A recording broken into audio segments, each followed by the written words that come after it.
Darren. How you doing today? Hi. I'm doing fabulous. How are you? Good. Well, we made it to week 2. You know, there was some Yes, doubt, week 2. but we did the first one. It came together on the fly. And this week we're doing the spotlight is on Mar Vista. We're going to talk about their farmers market, some of the origins of that. Mar Vista Park with some from people who live around there. We have a hometown hero who talks about what he's doing with the food bank. We've got some bonus material coming out of sanitation issues of West Los Angeles. And as usual, we're going to check in with a couple of superstar volunteers who you know, Alan and Cheryl Resnick. And then we'll check in with the Recall Bonin headquarters with our weekly talk with Nico Rudderman. So we're fully ready to go, you know? That's amazing. We have a full schedule. It's true. And when I was talking with Nico, it was interesting. I pointed out that a lot of the volunteers, I ran into a bunch of them, they were talking, and I'd always ask, are you having trouble getting people to stop and sign? And they're basically saying no. Once people know what we're doing or what we're about, they come over to us. And certainly, I agree. I witnessed that this week when at that event, the National Night Out, people were flocking to the table. There weren't enough petitions that people could sign. We had so many. And there were so many people collecting signatures too, which was great. So. And the reason that so many people are flocking has a little bit, someone who's got a real handle on that is you, because you did a survey for the official Recall Bonin group in which you looked into what are the attitudes around the 11th Congressional Council District? And please share with us. So I did a survey, a neighborhood survey, where we posted the link to the survey all across CD11. We ended up getting about 607 people that completed the survey. We actually had more people complete it, but we had to clean some of the respondents out because they didn't live in CD11, or there were duplicates from the same IP address. Not the same IP address, but the same email. So what we found was pretty much what we all know, that a lot of the residents in CD11 are not happy. I think just to give you a quick rundown, we did weigh the sample to match the population that we're looking at, so CD11. So a lot of people had put comments in saying, oh, this survey, if you have everyone from Venice take it, then it's going to be like, too Venice-centric. So we did weigh it based on the population in each neighborhood. And only some of the neighborhoods had enough responses to look at it broken out. But we did get responses from every single little neighborhood in CD11, and that's represented in the totals. So if we can see the first slide. Okay, this one is, we asked this question, it was a rate your agreement with the following statement: the well-being of the community is considered more important than the needs of a few when important decisions affecting the community are made. 77% of people either strongly disagreed or disagreed. 9% of people were neutral, and only 14% overall said that they agreed with that in CD11. But if you look at it by neighborhood, can we go back to that? Venice had 83%, which isn't significantly different than the total, but it was still, alarming to see that. And then the next slide. We also did another rate your agreement question where we asked, rate your agreement with this: Councilman Bonin listens to residents in the community and responds appropriately. 90% of people strongly disagreed or disagreed. And in Venice, it was 97%. So almost everyone in Venice who took the survey disagreed with that statement. So that was pretty alarming to me. All of these questions, just let me point this out. A lot of people will, I did get one email from someone saying that the questions were leading, or that the questions were setting it up to tell a certain narrative. I do this for a living, and I am extremely ethical when it comes to collecting data from people. Every single one of the questions in the survey was taken directly from a validated instrument, meaning one that's been tested, where the language in the questions makes sense. So, and they've all been taken from very commonly, widely used neighborhood surveys. So that was not the case. And then for the last, we did collect a lot of open-ended data as well. We had a question: what is the biggest issue that's that your neighborhood is facing? And we got some very interesting ones from all over. And the ones I wanted to share is from Del Rey. And so again, the question was, what was the biggest issue that your neighborhood dealt with? is dealing with. And it said, it's the person in Delray said, it's not much of a neighborhood anymore because it's not safe to walk around. An elderly neighbor was killed by a transient a block from my home in the middle of the day. My kids can't walk alone or accompanied without being yelled at or lunged at by transients, and they can't visit local parks or the beach because of unpredictable transient lunging at people walking by. They can't walk to or from school without being hassled. They can't, no matter how much local politicians are trying to say the issue's under control, my eyes and personal experience tell me that if multiple elderly people within a mile of my home are being killed by transients, it's not safe for vulnerable kids or adults to be walking around at night or during the day, period. So I thought that was an interesting one to share.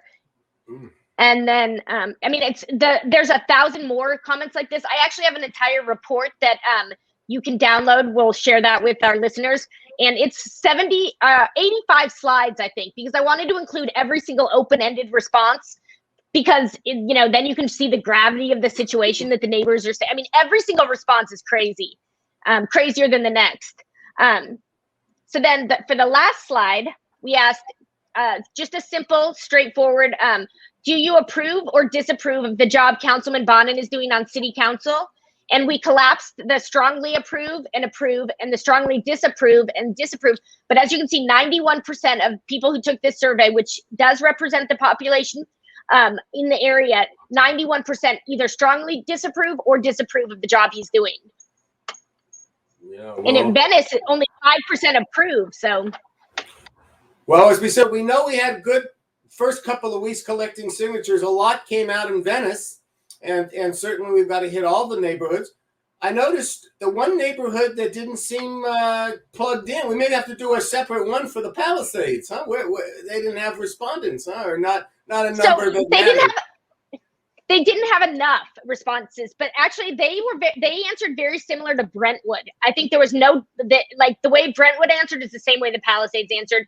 So, and Brentwood seemed to be, I mean, let's be honest, up in the hills of Brentwood, they have a very different experience than the people in Venice or the people who live near the VA in Brentwood or the people near Mar Vista Park or Westchester Park. So their biggest concerns in Brentwood were it's very dark there. They need more streetlights and things that aren't quite as important, I think, in the grand scheme of the things. But Brentwood was also unhappy. I'm not trying to say that they weren't, but they seem to be the least upset by some of the issues that are plaguing the other neighborhoods. Right. Well, a pool and a jacuzzi will do that to you.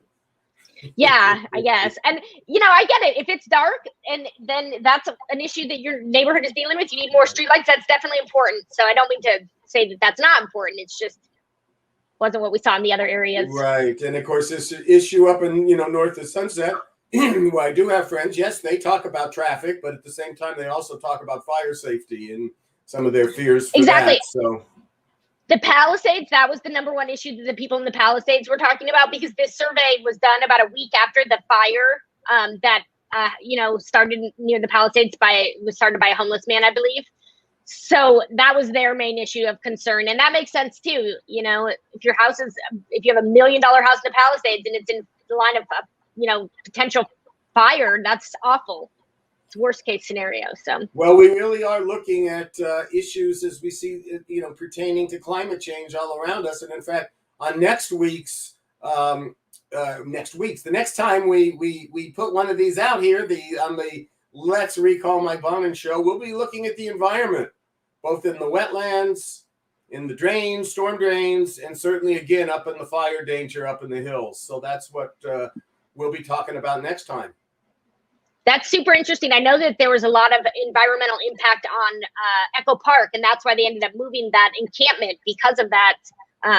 So even though it's a small area, it was having a big impact environmentally. I also wanted to remind everyone that we are on social now. So we want people to follow us on social.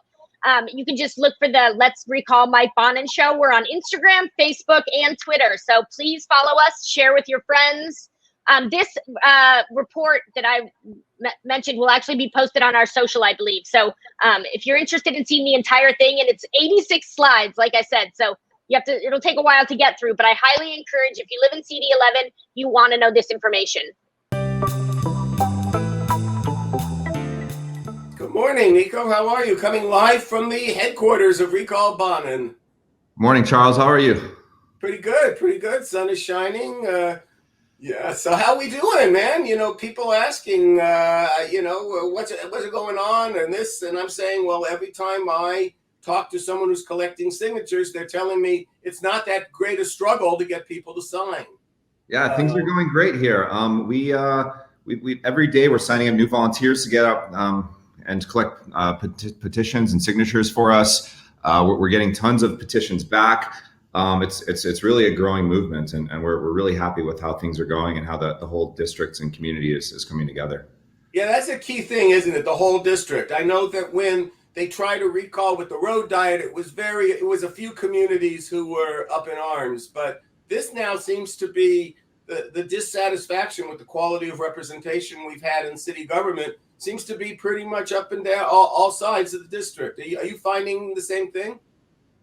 Yeah, absolutely. Like I said, we've had support from every single neighborhood. We have people in every single neighborhood asking how when they can sign, where they can sign, if they can get their neighbors to sign. So it's really quite a remarkable movement, and we couldn't be happier with how things have started. That's terrific. We just saw each other recently at an event in Penmar Park in the east part of Venice. It was actually in there in tribute to our local police and fuse those things together. But I saw a lot of people with their booklets out that day as well. A lot of signatures being just casual people coming to an event at a park. Yeah, absolutely. And it was such a great event. So much fun, and great to support law enforcement, and great opportunity for our community to come together and really meet each other and meet the people who are helping to protect our neighborhood. Right. So when you have your block parties and in the Palisades or other events, let us at Recall know what's going on, and we may just be in the background holding, see if anybody wants to use that gathering as a time to express themselves. Yeah, absolutely. And we have people at a lot of farmers markets, grocery stores, kind of throughout the community. We also are starting to canvass. We might be knocking on your door. And we're starting a program for people who aren't able to get out of their house, where we'll actually come to you, and hopefully you can get a few people together, or even have a signing party. But we're starting that program to see how it goes. We have some volunteers who are willing to drive to people. You're talking to one now. Yeah, we encourage it. I got an electric car, so I'm not even contributing to the pollution to do it. So. Yeah, and we're encouraging people, if you can get out to one of our locations, do. But we are willing to come to you if we need to. Well, I know I'm about to write you an email telling you there's something that we want to do down here in the south part of Venice, actually on the Marina Strip, which is the alphabet streets. We want to set up a shop in front of one of the buildings, maybe around Lighthouse, and tell people we're going to be out there Saturday morning from 9 to 11, and then have them come out and know where we are, which is a good thing for like condos and apartments. May work in Brentwood really well, and certainly the same kind of thing. We're talking about doing it down in the Playa del Rey, where they have a lot of, larger apartments and condominiums too. We did it our first week, Karen and I, here in the our neighborhood in Venice, and got about 25 people to come out of the building and in a very short period of time. So in an hour. So we thought that was a pretty good ratio. If we keep doing that all over the city, boy, then the fun starts. Absolutely, 25 an hour. That's pretty good. It takes time to collect all these signatures, which is why it's been so great. We've had so many people out. It's gonna take our whole community to get this done. Well, that's why we're doing the Let's Recall Mike Bonin show, because we wanted the whole community to know that what we're doing is indeed something we're doing together from all points of it, and to get to know people like yourself, like these really interesting folks I'm just talking about Mar Vista, which is our spotlight this week, and hopefully it'll bring together and also stop anyone from demonizing us as somehow just being fueled by ideology, when the fact is it's being fueled by the idea of, what do we want in our neighborhoods? What do we want in our public spaces? And how do we treat our fellow human beings? So absolutely. I mean, city council is supposed to be a nonpartisan thing anyways. And to make this a partisan issue is quite damaging, I feel like, to our democracy, and come from a very liberal family. But we've had all kinds of mud slung at us, calling us right-wing Trumpers, and we as a committee support all parties. Anybody who feels like the direction we're heading is wrong with our current representation. And as someone who was there in the 60s, I will say to my comment on it is right on. Right on.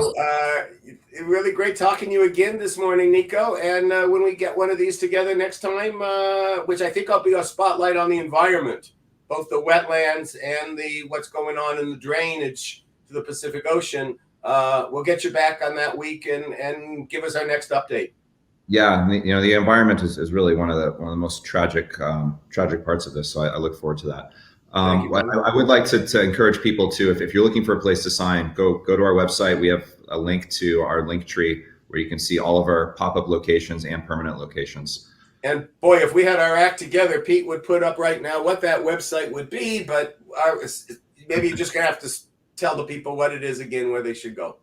Yeah, it's go to recallbonin2021.com, and on there you'll see there's a link to find signing locations. All right. Well, weekends are big, so let's gear up for that.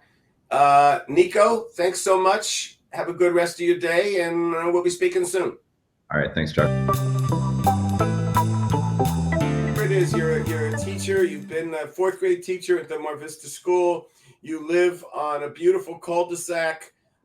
You're in an area that would never be mistaken for anything other than a just nice suburban neighborhood. It makes me almost think like Fred Rogers, it's a beautiful day in the neighborhood. But what's going on with your beautiful day in your neighborhood these days?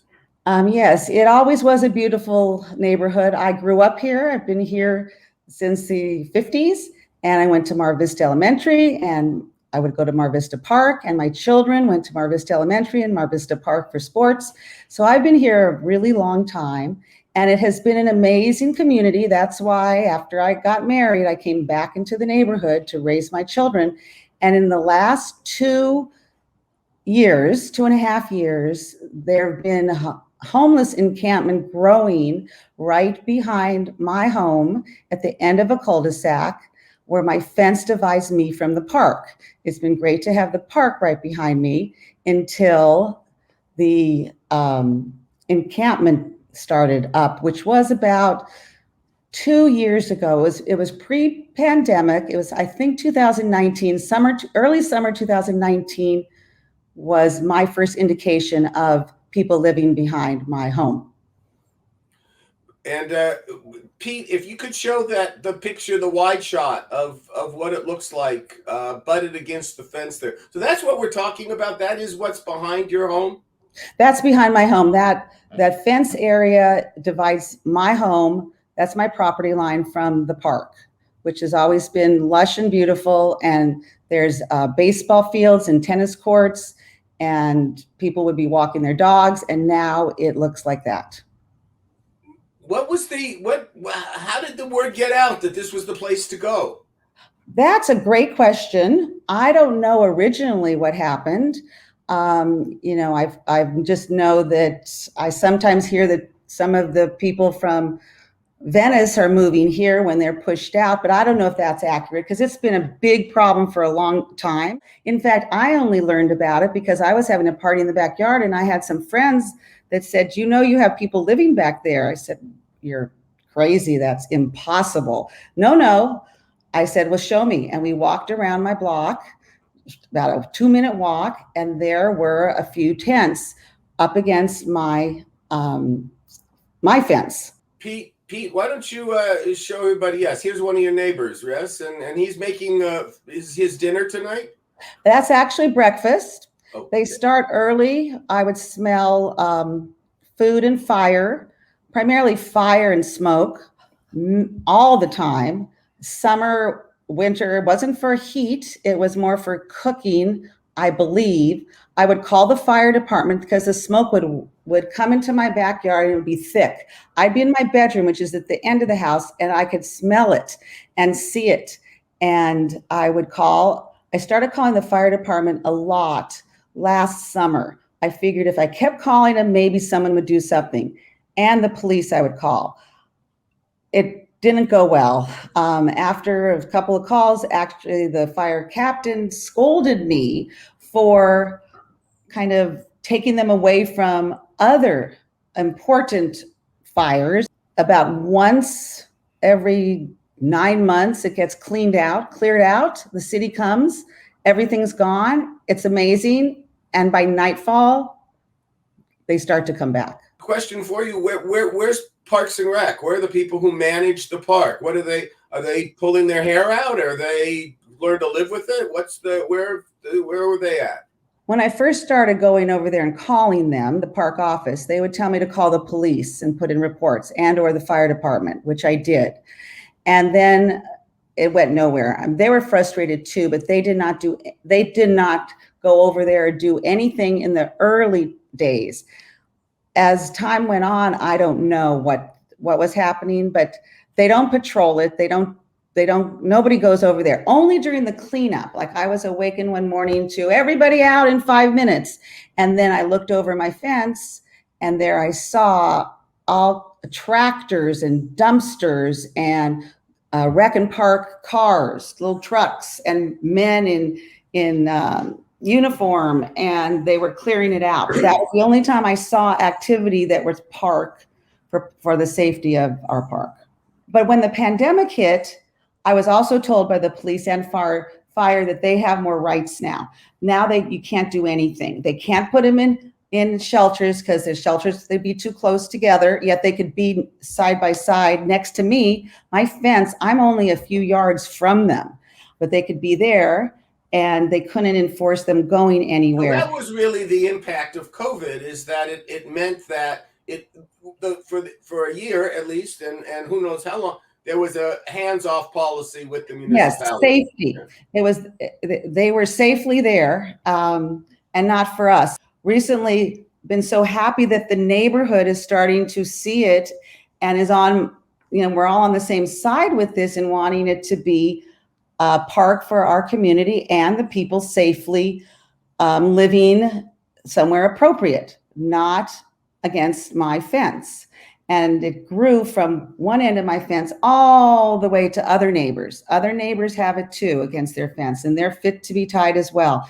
It's just an ongoing nightmare of mine. And to get a sense of where this is, we had some photos. We talked to one of your neighbors, and he showed us some photos. This is right near where the ball fields are, right? There's yes. sports fields not too far from where you're talking about. The ball field, I would always hear the balls hit the backstop or the bat. Don't hear it anymore. The kids can't play there. They would put their wet sleeping bags and blankets over the bleachers. They would use that area. They now have built against it as well. So that baseball field cannot be used at all. And I mean, I used to walk my dogs behind there. People take walks. That doesn't go on anymore. It's too scary and unsafe and filthy. The filth, it looks, when I first saw it, I thought it was a dump. It looked like there was a dump behind my house. I was shocked. I avoid looking because it's so disturbing.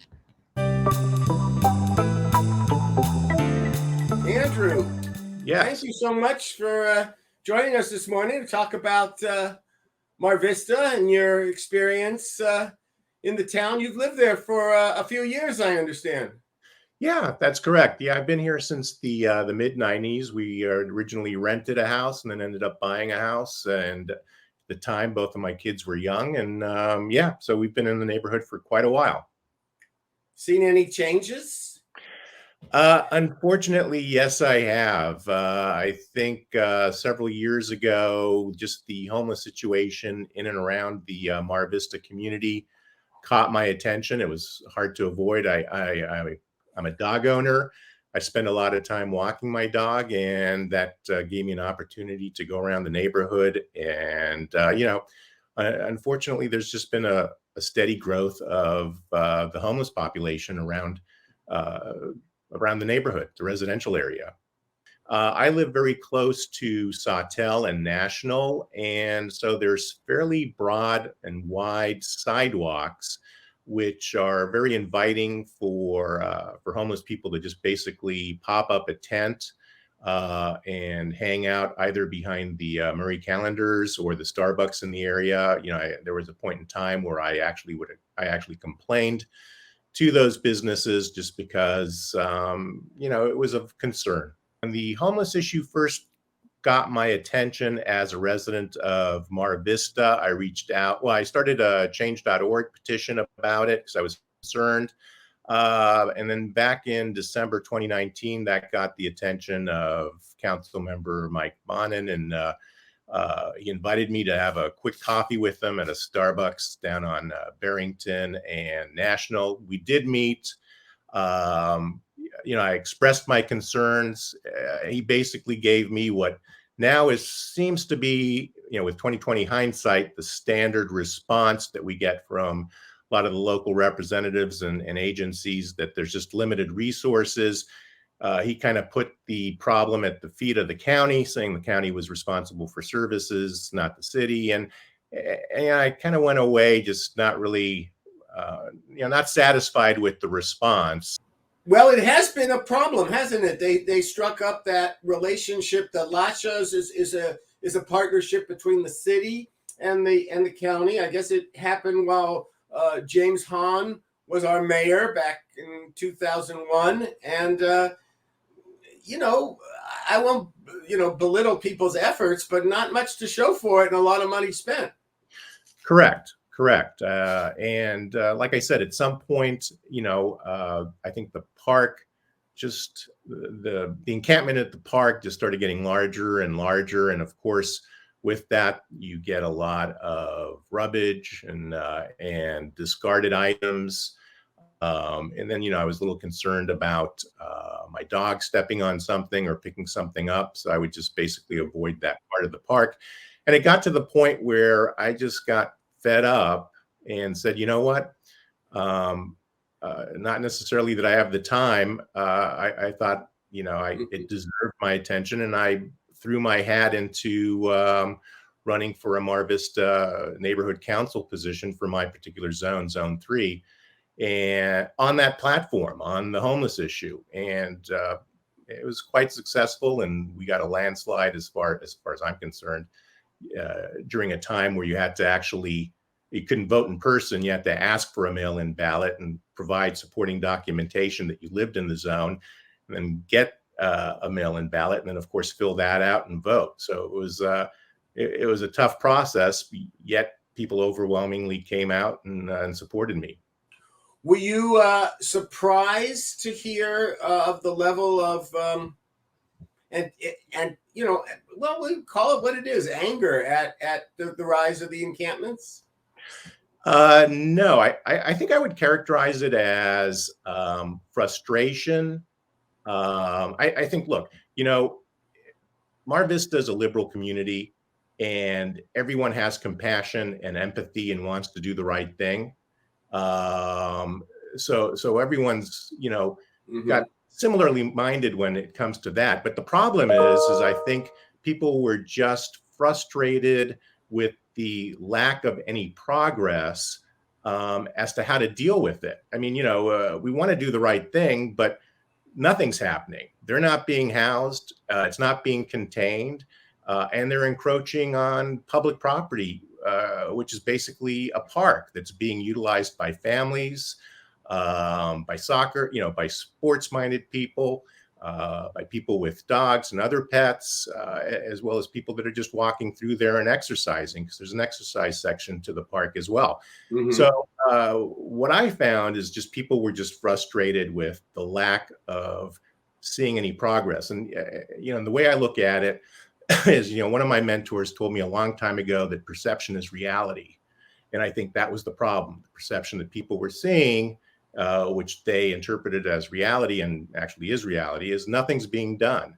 And I think the other issue that came into play is that when the optics were bad in regard to the Venice Boardwalk situation with the encampment there, it seems like Councilmember Bonin and the city council and whoever else was part of that moved quickly, like turned on a dime, and all of a sudden within a couple of months that boardwalk's clear. And I just saw a video this morning, I think on Nextdoor, of someone riding their, or maybe Twitter, someone riding their bicycle through the boardwalk area, and it was completely clear.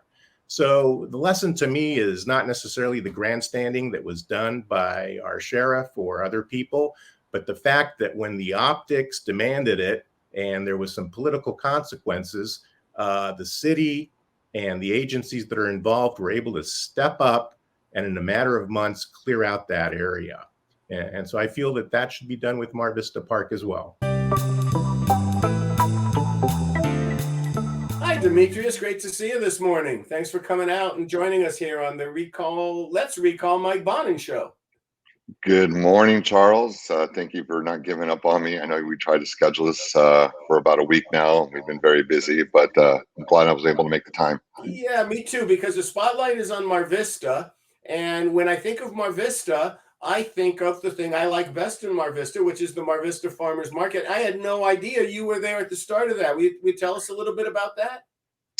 Yeah, so I grew up in the community, born and raised. I live on the same street I was raised on my whole life. And I started a coffee shop back in 2004, 2005.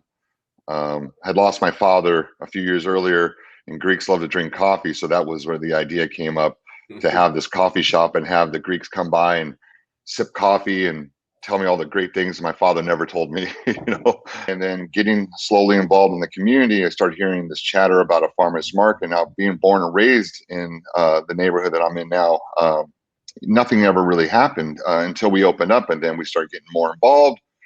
And I started attending city neighborhood council meetings, and they were relatively new at the time.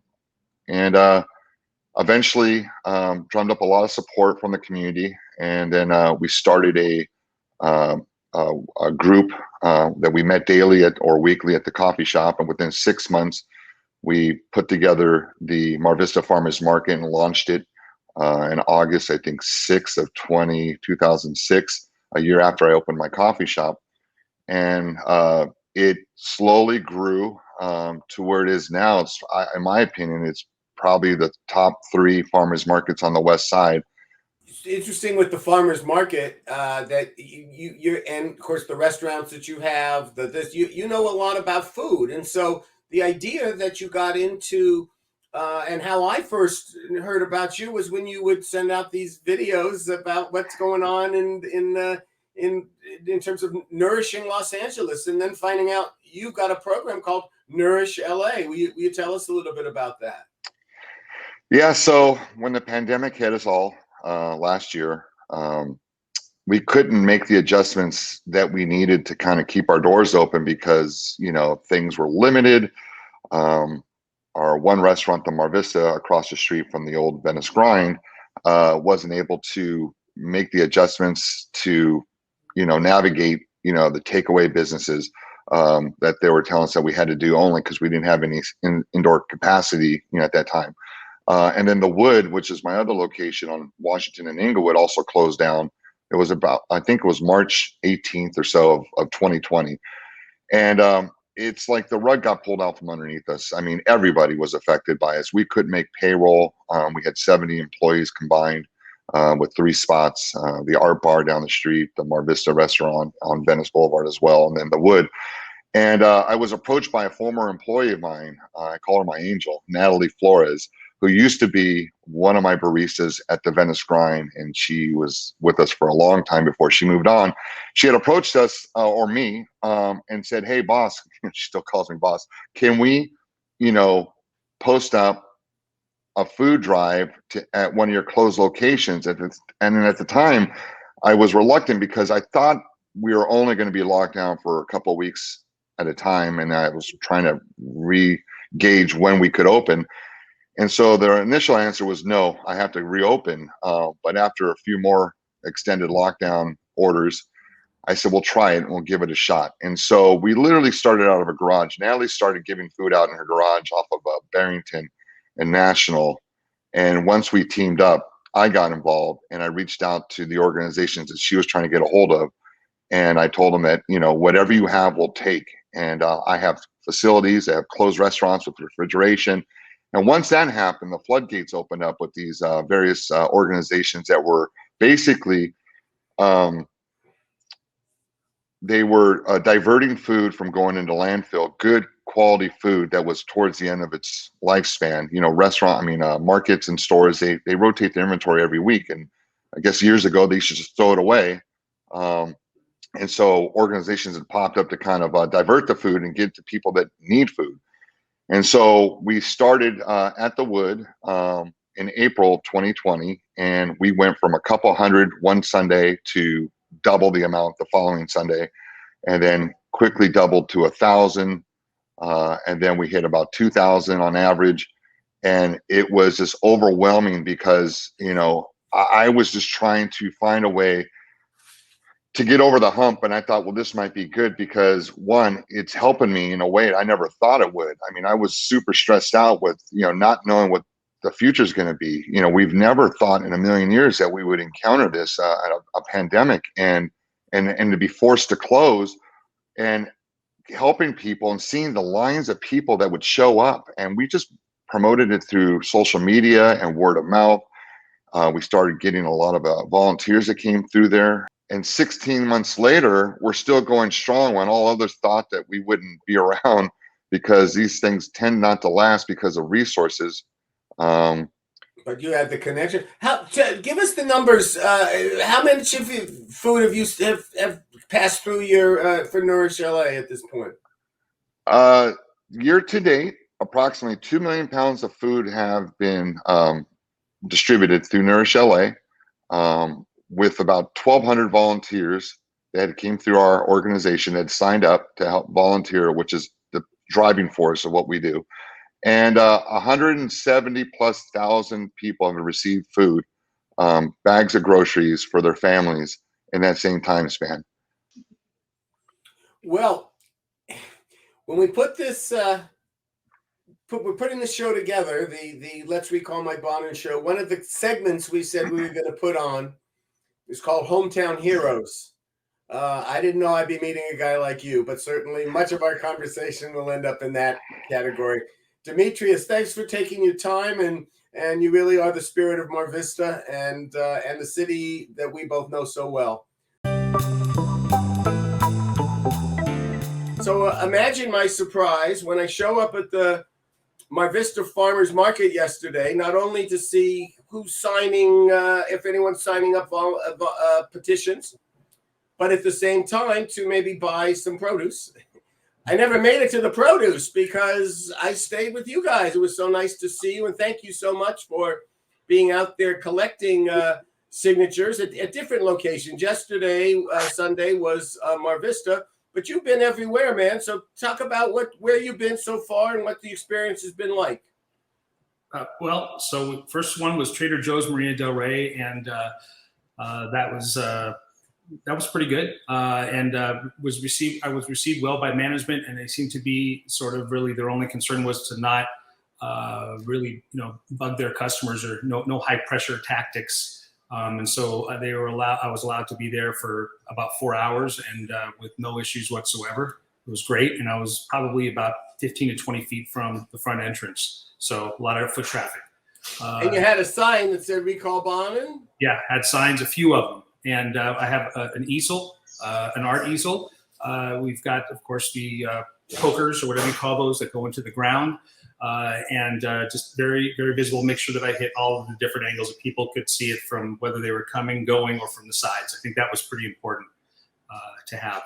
And were you mostly ignored? Were you greeted like a local hero? What was the reception at Trader Joe's? It was people were anxious and they were animated and very full of energy and wanting to be involved. I actually handed out a few yard signs. There were people that wanted to do the same thing I was doing, get signatures. So they were very enthusiastic and were very eager to not only sign but find out how they could get more involved. The Mar Vista was great. That was fantastic. However, where we were, again, they came up to us. We weren't allowed to be. We were on a really busy corner and just right next to it, and we weren't allowed to be there. Their permit actually from Mar Vista extends out towards. There's a trash can. If you're talking about, you'd be going east of Grandview on Venice. On that corner, their permit for the farmers market extends to where there's a trash can there, a city trash can. And you're kind of removed. You're not as much in the thick of it, the action. But again, just had a conversation with the guy, talked with him. He lived in Santa Clarita near Magic Mountains. Just sort of getting to know him and talk to him, it establishes that relationship. And I think they feel, and you let them know, I'm not going to bother your customers. I'm not, hey, sign. No, people will come up to you naturally. And he was watching and he saw it and he let us stay. Well, I think they did come up to you naturally. I know somebody came up to me naturally. The moment I parked my car, I couldn't believe that somebody knew my name, and it was Cheryl. I recognized you from all the Zoom calls from getting this whole recall effort started. So yeah, back in I was happy to see you. Yeah. Yeah. When March and April, I thought there was a period of time I thought we were all going to move in together. So many Zoom calls. I actually think it's easier. Yeah, it has gotten a lot easier. Now, I want, we got Pete up there with a couple of photos. I want to show them right now. This is directly across the street from where you were standing and where we met and where our conversation was, where you were getting signatures. That's the bowling alley in Mar Vista. Many birthday parties been held there, different events. Yep. I'm not even sure it's open. Now, that's directly across the street. You can see there's a donut shop that people think, and in that alleyway too. Pete, can you make it a little bigger as we're talking to zoom in, or are we kind of there? It is. Nope. We're gonna see it that way. So the but they, the Mar Vista certainly is a community that's been impacted in many different areas by folks living on the street and in their parks and in there everywhere, and so. Did you get a lot of good response yesterday? A lot of people stop and sign? Yeah, oh, yeah we did. I actually, so the pictures that you showed, so Alan and I kind of split up. He was on one side across the street from where the bowling alley was, and I was sort of on the other side where the tents were on the street. And as I was standing there, I was holding a sign, my petition, of course. And I witnessed people walking from their neighborhood and coming to the farmer's market. They literally all walked into the street to avoid, because they could not walk on the sidewalk in order to get to the farmer's market. I think some of it was safety. They were afraid. And I think the response was amazing.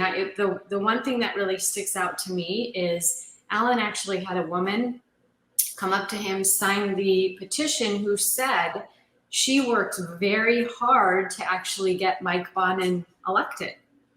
And she felt betrayed. She could not wait to sign that petition. And for me, that speaks volumes, that you have large supporters at the time of Mike Bonin to help do everything they could to get him into office. And now they want to do everything they can to get him out of office because of the situation that we're in. Yeah. So I one of the things that I sort of said that was that having that homeless encampment behind the donut store and then with the bowling alley was really an amazing visual aid, because there you go. There you go. And a little closer. Thanks, Pete. The piles of debris and trash. And so what I would say is that look at that. I said, this isn't good for anybody. It's not good for them. It's not good for us. Whether you have a home or you don't have a home, those are human beings. That is not the way human beings should exist or live. I'm sure that they don't enjoy living like that. And if they had a choice to not live like that, they would probably choose that. And that seemed to really resonate with people. And it was sort of like, it's because this is not just all about, this is not a NIMBY thing at all. This is about a humanitarian, crisis, in my opinion. So one of the other things I was going to say is that as a petitioner, volunteer getting signatures, is that I think one of the important things to do is also to consider having some sort of a table, like Oz has that ironing board. It's a great idea. To have signs. I like the easels. Everything's very lightweight, and that you saw them, Charles. There, to just have the signs sort of at eye level, I think, and in all different directions, and have sanitizing wipes, sanitizing spray for the pens. And I think having that really seemed to help, because people sort of gravitated. It was like a little sort of a pseudo traveling office type of a thing. And we found the same thing too, Chuck, at the Marina Del Rey pharmacy. I mean, Alan and I were standing there. Pharmacy? Sorry, the Marina Del Rey farmers market, that we just stood there. People saw the signs, and yeah, we had a couple of people that were resistant. I mean, I had one guy who said, "Is he a Democrat or a Republican?" And I said, "Why does that matter?" And he said, "Well, if he's a Republican, I'll be happy to sign." Okay. So you just say, okay, well, go on your merry way. But yeah, we at one point had kind of a line for people to just sign. That's the other thing. Multiple clipboards. It really seemed to help. People don't want to wait in line. So I think that you saw that. You saw there was a lot of action when you were there. Not only a lot of action, but we actually, I walked off with one of your clipboards and left one of mine behind. I understand. But by the end of the day, so how many, you've been doing this a week, how many have you got so far? We got two or three books. I'd say 100 to 150, somewhere in there. I got to get them to the office soon. I want to get them completed, get them signed out. We've got another idea for what we're going to do the next day or two. Go by the Lighthouse Bridge off of Pacific. And there's a lot of people walking around. The weather's getting warm. A lot of people going to the beach. Get a lot of locals that way, more people. So we're yesterday by far though was the most. I think we got 43 or 45, which is pretty good. We were there for a few hours. And it's exciting to talk to people in the neighborhood. I mean, I actually had a woman that she went onto the website, found out that we were going to be there yesterday, and she drove from Westchester. So, we talked about the safety of her kids at school. And I think that where we really have a great opportunity in the next coming weeks is once school does start back up. I think if we can do some sort of a COVID safety drive-through sign-in sheet, as parents are doing drop-off and pick-up, and then maybe 2 back-to-school night, I think the response would be overwhelming. Parents are concerned. I had a conversation with a woman and her husband. They were with their small kids at the Marina Farmers Market. And they go to a private school. There's a trailer parked right outside. And they have witnessed, whoever's living there doing drugs and, defecating in the street. The principal actually called the city. Their solution, which is mind-blowing, was, we think you should hire that person to help him get off the street. I mean, it's unfathomable. I mean, really? Well, he might be very good. You never know. He may be really good in trigonometry or something, but I doubt it's that.